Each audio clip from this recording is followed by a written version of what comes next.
গত কয়েকদিন আগে আমার নিজেরই একটা ভিডিও আমার সামনে আসে যেখানে আমি কমপ্লিটলি নিউড, হ্যাঁ পুরোপুরি নগ্ন অবস্থায় একটা আয়নার সামনে দাঁড়ায় ইউনো পুরো ঘটনা আসি। গত সপ্তাহে আমার একটা ফ্রেন্ড আমাকে ফোন দিয়ে বলে যে ওর ছোট বোনের নিউড ভাইরাল হয়েছে। আর সবচেয়ে বড় যেটা প্যাথেটিক সেটা হচ্ছে পরের মাসে মেয়েটার বিয়ে।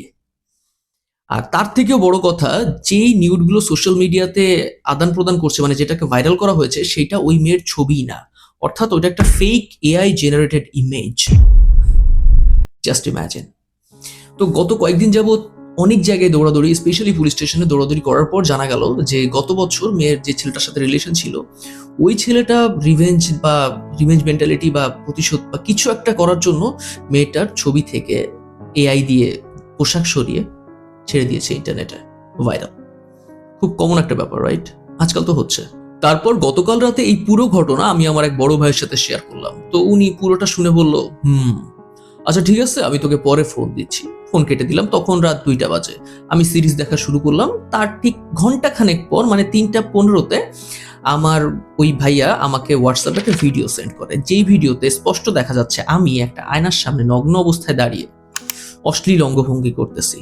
আমি আমার ভাইকে জিজ্ঞাসা করলাম যে এই ভিডিওটা বানাতে তোমার কতক্ষণ লেগেছে? তো সে বললো যে পুরো প্রসেসটা বুঝতে একটু সময় লাগছে, বাট পুরো প্রসেসটা বোঝার পর জাস্ট 15 মিনিট। ইনস্টাগ্রাম থেকে তোর কিছু ছবি ডাউনলোড করেছি, তারপর কিছু রিল, তারপর একটা স্যাম্পল ভিডিও দিছি, যে ভিডিওতে ফেস রিপ্লেস করে তোর ফেস বসাই দিছে। ব্যাস, 15 মিনিটে ভিডিও রেডি। এই ভিডিওটা এই পর্যন্ত দেখার পর মানুষ এখন 2 ভাগে বিভক্ত হয়ে গেছে। এক ধরনের মানুষ যারা এই ভিডিওটা পজ করে বা মিনিমাইজ করে টেলিগ্রামে গেছে সার্চ করতে উৎস ভাইরাল ভিডিও। আর দ্বিতীয় ক্যাটাগরি মানুষ হচ্ছে আপনি, যার এটা ভেবে গায়ে কাটা দিচ্ছে যে আজ বাদে কাল এরকম একটা ঘটনা যদি আপনার সাথে ঘটে তাহলে কি হবে। আগে আমাদের এটা বুঝতে হবে যে এই কাজগুলো যারা করে তারা কিভাবে করে। এটা 2 ভাবে করা হয়। Number 1 AI images, number 2 deepfake videos. আর এআই ইমেজেস আবার 2 ভাবে করা হয়। এআই ওয়েবসাইট, কিছু টেলিগ্রাম বট আপনার ছবি আপলোড করার মাধ্যমে আপনার ছবি থেকে আর সিম্পলি আপনার পোশাক আশাক সরিয়ে আপনাকে একটা নগ্ন চিত্র জেনারেট করে দিয়ে দেয়। নাম্বার 2 আপনার কিছু ছবি এবং ভিডিও থেকে আপনার একটা ফেস মডেল বা ফেস ডেটা কালেক্ট করা হয়, তারপর অন্য একটা ছবিতে তার চেহারার জায়গায় আপনার চেহারা বসিয়ে দেওয়া হয়। আর ডিপফেক ভিডিও মোটামুটি সিমিলারলি কাজ করে। প্রথমে আপনার ছবি এবং ইমেজ বা ভিডিও থেকে আপনার ফেস ডেটা কালেক্ট করা হয়, তারপর অন্য একটা ভিডিওতে আপনার সেই ফেস বসিয়ে দেওয়া হয়। কয়েক মাস আগেও এই জিনিসটা এতটা নিখুঁত ছিল না, কিন্তু recently South Indian actress Rashmika মান্দানার একটা ভিডিও ভাইরাল হয়। এতটা নিখুঁতভাবে তার ডিপফেকটা তৈরি করা হয়েছে, মানে আপনি যদি ফ্রেম বাই ফ্রেম পজ করেও দেখেন তাও ধরতে পারবেন না। এআই কিন্তু প্রতিনিয়ত শিখছে এবং নিজেকে আপডেট করছে। যেমন বর্তমানে এআই আমার ট্যাটুটা, আমার হাতে এখানে ট্যাটু আছে, আমি একটা ডিপফেক ভিডিওতে আমার এই ট্যাটুটা রিপ্লেস বা ওইখানে ওই নকল শরীরে এই ট্যাটুটা বসাতে পারবো না ডিপফেক ইউজ করে। হয়তোবা কয়েক মাস পর সেই ট্যাটুটাও রিপ্লেস করে দেবে। এখন সবচেয়ে ইম্পর্টেন্ট কোশ্চেন, এমন কোনো ঘটনা যদি আমার সাথে ঘটে তাহলে আমার কি করা উচিত? সবার আগে নিজের বাবার সাথে কথা বলবেন। হ্যাঁ, মাকে বলার আগে বাবাকে বলবেন।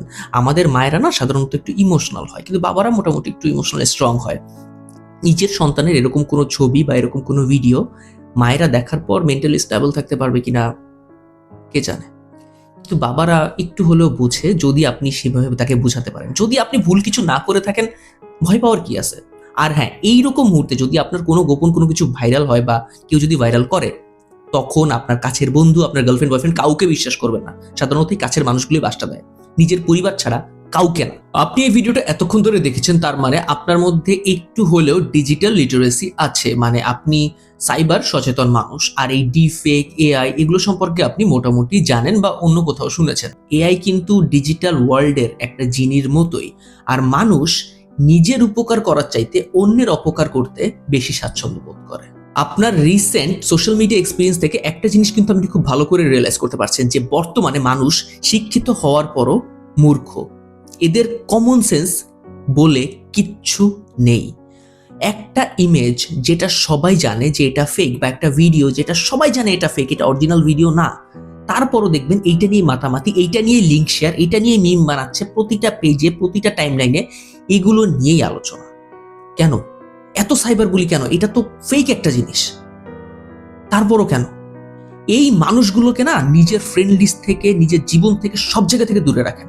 যখন দেখবেন আপনার ফ্রেন্ড লিস্টের কেউ এই ধরনের আজে বাজে জিনিস শেয়ার দিচ্ছে, তাকে তখনই ব্লক করেন। পারলে রিপোর্ট করেন, কারণ এরা এত নিচু মন মানসিকতার না। একটা কথা বলি, যদি আজ বাদে কাল এদের নিজের বোনের ডিপফেক ভিডিও ভাইরাল হয়, নিজের বোনের ডিপফেক ভিডিও, সেইটা দেখে এরা এতটা নিচু মন মানসিকতা। তাই নিজের মেন্টাল হেলথটাকে এদের থেকে সুরক্ষিত রাখুন, নিজেকে সুরক্ষিত রাখুন। কালকে আপনার ক্ষতি করতেও এদের 1 মিনিট দ্বিধাবোধ হবে না। তাই যখনই কেউ এই ধরনের ভিডিও শেয়ার দেবে, প্লিজ তাকে ব্লক করেন। আর এই ভিডিওটা প্লিজ একটু শেয়ার করবেন, যাতে এই পজিটিভ মেসেজটা ম্যাক্সিমাম মানুষের কাছে আমি পৌঁছে দিতে পারি। Take care.